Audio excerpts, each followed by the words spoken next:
Бәріңе сәлем. Сіздермен мен Мисс Жұлдыз.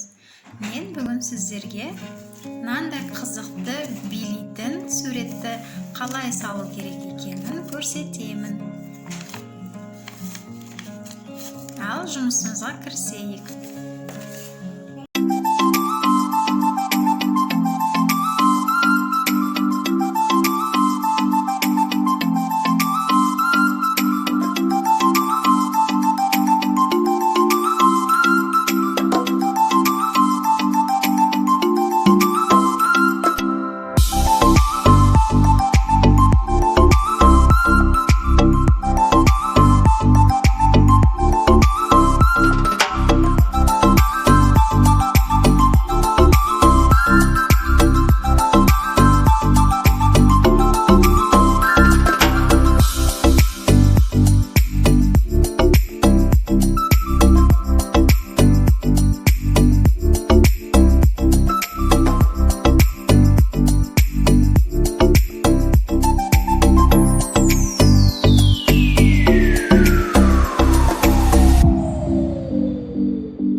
Назарларыңызға рахмет.